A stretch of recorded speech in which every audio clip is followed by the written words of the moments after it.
Welcome everyone. आज के interesting lecture में हम डिराइव करेंगे किसी भी ट्राइंगल में जो सेंट्रॉइड होते हैं उसके कोऑर्डिनेट्स का क्या फॉर्मूला होता है। तो यहाँ पर हमें गिवन है ट्राइंगल पी क्यू आर, जहाँ पर हमें वर्टेक्स पी क्यू और आर इसके कोऑर्डिनेट्स हमें क्वेश्चन में गिवन है और हम डायरेक्टली फॉर्मूला लगाकर उसके सेंट्रॉइड के कोऑर्डिनेट्स फाइंड कर सकते हैं। बट पहला क्वेश्चन है सेंट्रॉइड क्या होता है, और उससे पहले क्वेश्चन है कि मीडियन क्या होता है। तो मीडियन होता है कि किसी भी वर्टेक्स से अगर आप अपोजिट साइड के मिड पॉइंट को ज्वाइन करते हैं तो उस लाइन सेगमेंट को हम मीडियन कहते हैं। तो अगर वर्टेक्स Q से हम अपोजिट साइड के मिड पॉइंट F को ज्वाइन कर रहे हैं तो QF मीडियन है। सेम वे में वर्टेक्स R से अपोजिट साइड के मिड पॉइंट को ज्वाइन करेंगे तो वो मीडियन हो गई। तो किसी भी ट्राइंगल में 3 मीडियन होती हैं और बहुत ही इंटरेस्टिंग बात यह है कि ये तीनों मीडियंस जो हैं ये एक ही पॉइंट पर इंटरसेक्ट करती हैं और वो पॉइंट जहाँ पर ये मीडियन इंटरसेक्ट करती हैं उस पॉइंट को हम सेंट्रॉइड कहते हैं और इस पर्टिकुलर केस में पॉइंट G जो है वो हमारा सेंट्रॉइड है।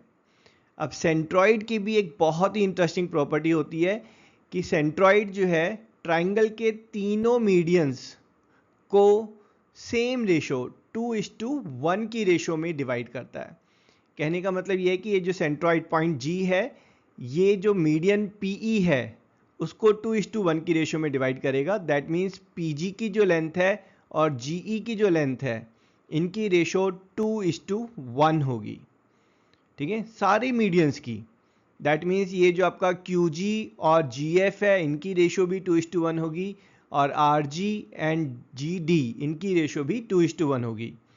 और सभी ट्राइंगल्स में जो तीनों मीडियन है वो एक ही पॉइंट पर मीट करेंगी और एक दूसरे को 2:1 की रेशो में डिवाइड करेंगी और हमें इस पॉइंट G के जो है कोऑर्डिनेट्स को फाइंड करना है।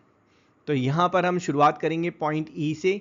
जो पॉइंट E है वो QR का मिड पॉइंट है।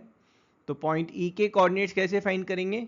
Yes, will use mid point formula.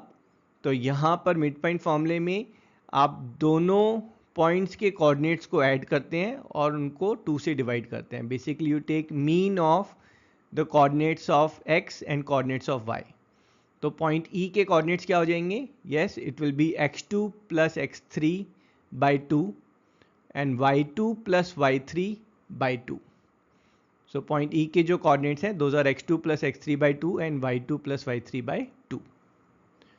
और आपका जो है पॉइंट G के कोऑर्डिनेट्स के लिए है ना, पॉइंट G का कोऑर्डिनेट्स हम कैसे निकालेंगे? For that will use section formula.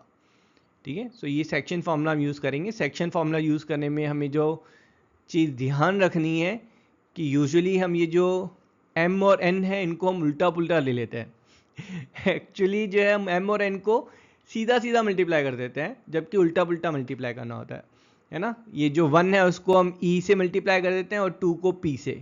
नहीं, ऐसा नहीं करना है। ये जो 2 है उसको E के कोऑर्डिनेट से मल्टीप्लाई करना है और 1 को P के कोऑर्डिनेट से मल्टीप्लाई करना है ना। तो पॉइंट G के कोऑर्डिनेट्स क्या होंगे? अगर हम एब्सिसा की बात करेंगे तो 1 टाइम्स ऑफ x1 प्लस है ना, m की जगह पर हम 1 ले रहे हैं, n की जगह पर हम 2 ले रहे हैं, plus 2 times of x2 plus x3 by 2 upon m plus n that is 1 plus 2। ठीक है, ध्यान रखना है उल्टा पुल्टा मल्टीप्लाई करना है। ठीक है, y कोऑर्डिनेट्स अगेन सेम। ये जो 2 है ये E के ऑर्डिनेट से मल्टीप्लाई होगा और 1 जो है वो P के ऑर्डिनेट से मल्टीप्लाई होगा। तो 1 times of y1 plus 2 times of y2 plus y3 by 2 upon 1 plus 2। तो इसको थोड़ा सिंप्लीफाई करेंगे। सिंप्लीफाई करने में ये जो 2 है और ये 2 कैंसिल हो जाएगा।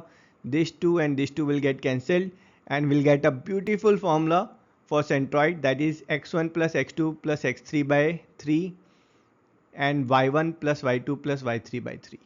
that is जो आपका जो सेंट्रॉइड होता है वो उसमें एब्सिसा जो है वो तीनों एब्सिसा का मीन होता है और जो ऑर्डिनेट है वो तीनों ऑर्डिनेट का मीन होता है ना। I hope you enjoyed this lecture. I will see you in next video. Till then tata, bye bye.